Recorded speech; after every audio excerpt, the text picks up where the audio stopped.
सभी दोस्तों को सलाम नमस्कार। आइए हम आपके साथ शेयर करते हैं 7 जुलाई 2021 के करंट अफेयर्स से रिलेटेड एमसीक्यूज। जी हाँ, बहुत शॉर्ट में लेकिन बहुत सी बातें आपके साथ है यहाँ पे। आइए सबसे पहला क्वेश्चन ये कहते हैं कि who is the governor of Karnataka. Who is the governor of Karnataka. Karnataka के गवर्नर के रूप में किनकी नियुक्ति की गई है? तो थावर चंद गहलोत जी। जी हाँ, थावर चंद गहलोत जी के बारे में आप जानते ही होंगे। वो union minister for social justice and empowerment थे। वो केंद्रीय सामाजिक न्याय और अधिकारिता मंत्री थे। दूसरा, appointment of governors from other post, यानी कि आठ आठ में से 4 अदर पोस्ट के लिए थे और 4 का ट्रांसफर हुआ एक जगह से दूसरी जगह। जी हाँ, तो आइए, एक तो हो गया आपका, 3 और है जो अदर पोस्ट से आए हैं। वो है के Hari Babu, former MP and former BJP president of the erstwhile combined state of Andhra Pradesh, ये मिजोरम चले गए। और मंगू भाई पटेल जी मध्य प्रदेश चले गए, जो फॉर्मर ट्राइबल अफेयर्स मिनिस्टर थे गुजरात में। और ये राजेंद्र अर्लेका जी, जो farmer speaker of Goa assembly थे, हिमाचल प्रदेश के गवर्नर बन गए। अब आइए, जिन गवर्नर का तबादला हुआ एक जगह से दूसरी जगह, बंडारू बंडारू दत्तात्रेय जी, इनको हो गया हिमाचल प्रदेश से हरियाणा। रमेश बैस जी त्रिपुरा से झारखंड। सत्यदेव आर जी हरियाणा से त्रिपुरा। श्रीधरन पिल्ले जी मिजोरम से गोवा। ये इस तरह से यहाँ पर इन लोगों का ट्रांसफर हुआ। चलिए अब आते हैं कुछ बातें। The governor of a state shall be appointed by the president by warrant under his hand and sealed, article 155 कहता है, and holds office during his pleasure. कहने का मतलब ये हो गया कि किसी राज्य के राज्यपाल की नियुक्ति राष्ट्रपति द्वारा उनके हस्ताक्षर और मोहर, अनुच्छेद 155 कहता है कि के तहत वारंट द्वारा की जाएगी और इनकी इच्छा के दौरान पद धारण करेगा। तो ये हो गया।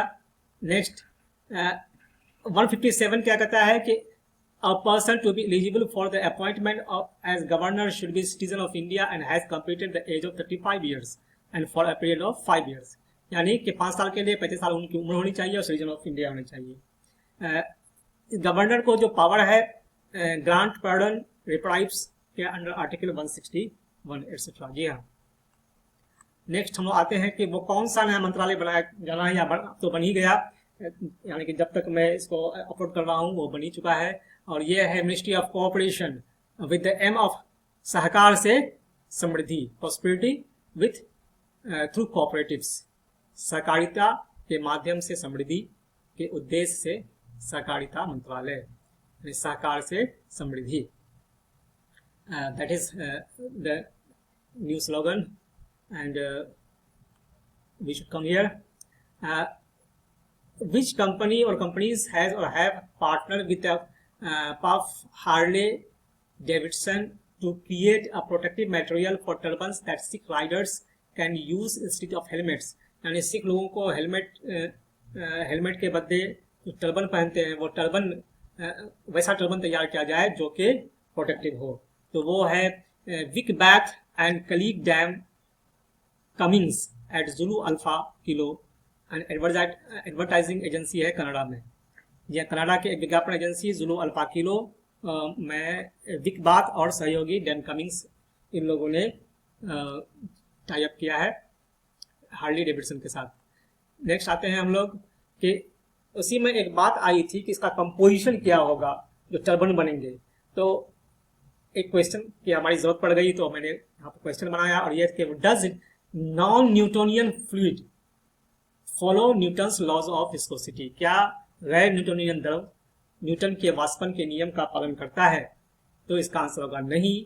नॉन न्यूटोनियन फ्लूइड जो है does not follow the Newton's laws of viscosity. Actually में क्या न्यूटोनियन फ्लूइड क्या है? Newtonian fluid is a fluid that does not follow Newton's law of viscosity, that is the constant viscosity independent of stress. Constant viscosity is independent of stress. गैर Newtonian द्रव एक तरल पदार्थ है जो न्यूटन के विस्कोसिटी के नियम का पालन नहीं करता है, अर्थात निरंतर यानी कि जो कांस्टेंट विस्कोसिटी है इज इंडिपेंडेंट ऑफ स्ट्रेस, तनाव से स्वतंत्र है। In non Newtonian fluid viscosity can change when under force to either more liquid or more solid. जी हाँ, ये गैर नॉन गैर न्यूटोनियन तरल पदार्थ में चिपचिपाहट यानी कि विस्कोसिटी तब बदल सकती है जब यानी कि फोर्स के तहत या अधिक तरल या अधिक ठोस हो। केचप जो है, केचप जो हम लोग खाते हैं वो एग्जाम्पल है नॉन न्यूटोनियन फ्लूइड का। जी हाँ, नेक्स्ट आते हैं कि many salt solution and molten polymers are non Newtonian fluid as are many commonly found substances such as custard, honey, toothpaste, starch suspension, corn starch, blood, paint, melted butter and shampoo. These are the non-Newtonian fluid. यानी कि जो turban जो बनाए जाएंगे उसका जो ये है मतलब कंपोजिशन क्या होगा, आइए उस कंपोजिशन की बात कर लेते हैं। Composite of bullet proof fabric एक, नॉन न्यूटोनियन फॉर्म दो, और 3D प्रिंटेड चेन मेल तीन। ये तीन चीजों के कंपोजिशन से वो टर्बन बनाए जाएंगे। फिर से एक बार, bullet proof fabric, non Newtonian form and 3D printed chain mail का एक सम्मिश्रण। नेक्स्ट आते हैं हम लोग, और ये थे कि which organisation has expressed concern over the death of 84 year old Jesuit priest and tribal rights activist Stan Swamy ji in custody. जी हाँ, ये अभी UNHCR जी हाँ के मिशेल बैचलेट जी, इन्होंने चिंता व्यक्त की कि जो उनकी मौत हुई उन पर काफ़ी चिंता व्यक्त की है और अपने डायरेक्शंस उन्होंने दिए हैं। Who is the 7th United Nations high commissioner for human rights? जी हाँ, ये है Michelle Bachelet ji, former 2 times president of Chile. और मिशेल बैचलेट जो है यानी चिली के 2 बार राष्ट्रपति भी रहे हैं और जेनेवा हेडक्वार्टर है UNHCR। जी हाँ, आइए, the office of the United Nations high commissioner for human rights, commonly known as the office of high commissioner for human rights OHCHR और the United Nations human right office is a department of secretariat of the UN। यानी ये जो है secretariat of UN का एक department है। Office of the United Nations high commissioner for human rights, उसको commonly कहते हैं OHCHR। न्यूज में आया था इसलिए यहाँ पर मैं इस पर ये कर रहा हूँ। आइए, it works to promote and protect human rights and guaranteed under the international law and stipulated in the universal declaration of human rights in 1948। यानी कि ये मानव अधिकारों को बढ़ावा देने और उनकी रक्षा करने के लिए काम करता है जो अंतर्राष्ट्रीय कानून के तहत गारंटीकृत है और 1948 के मानवाधिकार के सार्वभौमिक घोषणा पर निर्धारित है। नेक्स्ट, द ऑफिस जो स्टैब्लिश किया गया था वो UN जनरल असेंबली के 20 दिसंबर 1993 को in the wake of the 1993 world conference of human right, यानी कि world conference of human rights हुआ था, उसी में निर्णय लिया गया था और 20 दिसंबर 1993 को UN जनरल असेंबली में इसका ने इस्टेब्लिशमेंट करने का निर्णय ले लिया। आइए, किस बिल पर तमिलनाडु के CM ने सेंटर से अर्ज किया है कि विड्रॉ कर लिया जाए, और वो है the draft cinematograph amendment bill 2021। जी हाँ, ये एक्चुअली में हुआ कि सरकार का दावा है कि इस विधेयक से पायरेसी रुकेगी, जबकि फिल्म इंडस्ट्री का कहना है कि अगर ये विधेयक कानून बना तो इस देश में लोग क्या देखेंगे और क्या नहीं, ये सरकार ही तय करेगी। ये कंट्रोवर्सी चल रही है, आइए देखते हैं। तो आंसर होगा यहाँ पर वही, the draft cinematograph amendment bill 2021। Actually में 1952 में जो बना है उसी में अमेंडमेंट होगा। जी हाँ, आइए तो हम लोग जो देख रहे हैं कि 19.2 क्या कहता है। यानी कि कुछ लोगों का ये भी कहना है कि ये जो फ्रीडम ऑफ एक्सप्रेशन है ये इसके अगेंस्ट में है, लेकिन 92 ये कहता है कि सरकार को भारत की संप्रभुता और अखंडता और राज्य की सुरक्षा, विदेशी राज्यों के साथ मैत्रीपूर्ण संबंध, जनता के हितों में भाषण अभिव्यक्ति की स्वतंत्रता पर कानून द्वारा उचित प्रतिबंध लगाने का अधिकार देता है। ठीक है, आदेश शालीनता या नैतिकता या अदालत की अवमानना, मानहानि या किसी अपराध के लिए उकसाने के संबंध में ये सरकार कोई भी नियम बना सकती है 92 के तहत। तो यहाँ पर सरकार अपना पक्ष इसी आर्टिकल के तहत रखती है। The Cinematograph Act 1952 also provides for similar provisions as stated under Article 19(2). जी हाँ, यानी कि 19(2) अगर आपसे क्वेश्चन आया जाए कि पूछा जाए कि किस आर्टिकल के तहत कि ये सेंट्रल गवर्नमेंट सिनेमेटोग्राफ बिल को ये कर रही है, अमेंडमेंट कर रही है, तो वो होगा 19(2). जी हाँ, नेक्स्ट आते हैं हम लोग और the recommendations of the justice Mukul Mudgal committee of 2013 and Shyam Benegal committee of 2016 are related to this issue. जी हाँ, क्वेश्चन आ सकता है मुकुल मुदगल कमेटी किस विषय से जुड़ा हुआ है या श्याम बेनेगल कमेटी किस विषय से जुड़ा हुआ है। नेक्स्ट आते हैं द रिकमेंडेशन ऑफ, जी हाँ इसको दोहरा दिया गई है। जी हाँ, यूट्यूबर मदन को अरेस्ट कर लिया गया है किस एक्ट के तहत, तो इसका आंसर होगा गुंडा एक्ट। गुंडा एक्ट है क्या एक्चुअली में? अच्छा, इसमें कौन कौन सी धाराएं लगी हैं उनके विरुद्ध, तो वो है 294 और 509 ऑफ आईपीसी, और उसके बाद information technology act with provisions of information technology act and the indecent representation of women prohibition act 1986।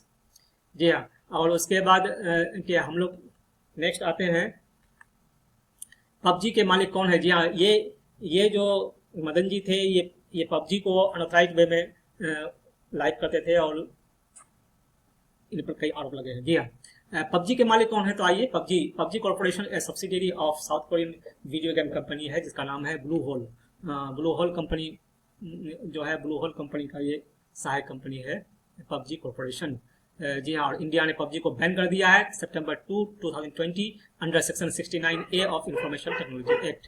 जी हाँ, और फिर हम लोग उनके आगे आते हैं और फिर देखते हैं कि goonda act is a type of preventive detention law that was first enacted in 1923 in Bengal। ये लॉ क्या करता है कि यानी कि जो preventive detention of habitual offenders, जी हाँ, law is used in several forms in several states for preventive detention of habitual offender. और फिर this enables the authorities to imprison persons without having to provide for a trial, court trial. जी हाँ, without having to provide a court trial, preventive detention का मामला। जी हाँ, आगे आते हैं हम लोग which state government has constituted panel green committees at the state and district level to regulate the cutting and planting of the trees in public land and public offices. ये होगा मद्रास होगा सर। मद्रास में ग्रीन कमेटी बनी है राज्य स्तर पर और डिस्ट्रिक्ट लेवल पर। जी हाँ, राज्य स्तर के जो हमारे ये होंगे चेयरमैन होंगे, वो होंगे environment climate change forest department secretary chairperson होंगे, और जलवायु और ये chief conservator of forest and head of the forest department will be the member secretary, और बाकी secretaries of industry, development, municipal administration, revenue, tourism, PWD, highways and DGP will be the members होंगे। या functions of the state committee क्या होगा, जी हाँ देखिए, तो समिति है कि जिला समितियों के पेड़ों के संरक्षण, सार्वजनिक भूमि और सार्वजनिक स्थानों पर खड़े गिरे हुए पेड़ों को काटने, हटाने, निपटान के लिए नीतिगत सहायता प्रदान करेगी। ठीक है, it will prepare annual plan बनाएंगे for tree planting in the state, providing policies support for native species specific to the biogeographical zone. जैव भौगोलिक क्षेत्र के लिए विशिष्ट देशी प्रजातियों के लिए नीतिगत सहायता प्रदान करेगा। उसके बाद ये इसके लिए ये भी पॉलिसी बनाएगा कि तो support for removing exotic trees, जो क्या नाम है यानी कि विदेशी पेड़ों को चरणबद्ध तरीके से हटाने के लिए, एक्सोटिक ट्रीज को हटाने के लिए various government lands, public places in a phased manner to be replaced by the native trees species. जी हाँ, तो इस तरह से आते हैं कि the committee would meet once in 3 month, 3 महीने में एक बार बैठेगी, और work out incentives for the organisations and individuals to encourage tree planting. इस तरह से अब डिस्ट्रिक्ट कमेटी में आए, डीएम होंगे chairman with the district forest officer as a member secretary. जी हाँ, और नेक्स्ट हम लोग आते हैं, इसका फंक्शन क्या होगा। They will map all trees on public lands and public places, prepare comprehensive list. वे सार्वजनिक भूमि और सार्वजनिक स्थानों पर सभी पेड़ों का नक्शा तैयार करेंगे और एक व्यापक सूची बनाएंगे। और this committee will grant permission for felling of the trees only after due verification.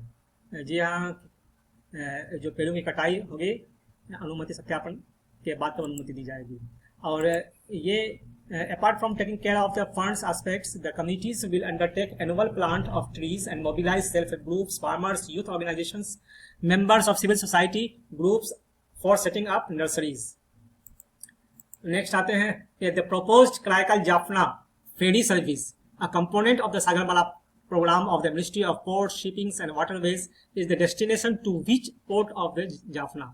यानी कि कराईकल और जाफना जो जाएगी, तो जाफना में जो पोर्ट है उस पोर्ट का नाम क्या है, तो जी हाँ, द पोर्ट का नाम है कंके संथुड़ाई, KKS बंदरगाह, KKS पोर्ट नाम है। जी और फिर हम आते हैं दूसरा न्यूज़ पर के डाइंग हो रहे हैं, मर रहे हैं कुछ एनिमल्स हर्पेस वायरस के कारण। ये हर्पेस वायरस क्या है भाई? तो हर्पेस वायरस के कारण हाथी मर रहे हैं, और ये एक्चुअली में due to elephant endotheliotropic herpes virus, 2 elephants died at the Kottur Elephant Rehabilitation Center in Kerala. यानी केरल के, यहाँ पर कुछ स्पेलिंग मिस्टेक भी है, थोड़ा सा आप लोग इस पर माफ कीजिएगा। हाथी एंडोथेलियोट्रॉपिक हर्पीस वायरस EEHV, ये एक्चुअली में इसी वायरस के कारण 2 एलिफेंट मर गए हैं केरल में।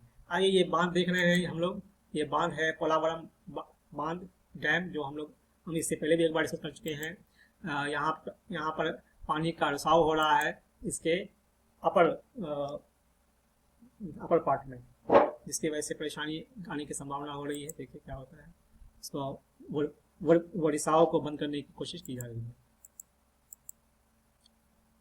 Which state has passed resolution for making the legislative council, और legislative council कौन बना रहा है? पश्चिम बंगाल ने ले लिया है 169 के तहत जो स्टेट को लेजिस्लेटिव काउंसिल के लिए बिल पास करना होता है 2/3 मेजोरिटी के साथ, प्रेजेंट एंड वोटिंग। जी हाँ, प्रेजेंट एंड वोटिंग 2/3 मेजोरिटी, और यहाँ पर पास हो चुका है। अब देखिए क्या होता है आगे सेंटर में। What are the objective of the forest rights act 2006 का फॉरेस्ट राइट एक्ट क्या होता है, क्या है? It is enacted to recognise the forest rights of the scheduled tribes and traditional forest dwellers. पारंपरिक वनवासियों और अनुसूचित जनजातियों के वन अधिकारों को मान्यता देने के लिए अधिनियमित किया गया है।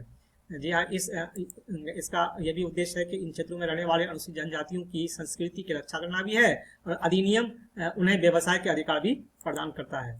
तो इसको देखिए, Grand Ethiopian Renaissance Dam is related to which river? ये किस रिवर से रिलेटेड है? तो ये आप जान लीजिए नील नदी का है, ब्लू नील। जी हाँ, और ये ह्यूज डैम है, said to be Africa's largest hydro electric project when completed, has sparked as an almost decade-long diplomatic standoff between Addis Ababa and downstream nations Egypt and Sudan. Sudan और Egypt जो है इसके downstream में है, उनको वो काफ़ी विरोध करते आ रहे हैं। That's all my friends। मैंने आपके साथ जो MCQs और जो जानकारियाँ शेयर की, अगर आपको पसंद आए तो इसे लाइक, शेयर और कमेंट कीजिएगा। साथ ही सब्सक्राइब भी, और अधिक जानकारी के लिए हमारे टेलीग्राम चैनल को ज्वाइन कर सकते हैं। कल फिर मैं हाजिर हो जाऊंगा कुछ इन्फॉर्मेशन के साथ, और हमने ये सारे न्यूज़ द हिंदू न्यूज़पेपर से लिए और फिर कलेक्ट करके आपके साथ मैंने परोसा है। जी हाँ, धन्यवाद वॉच करने के लिए।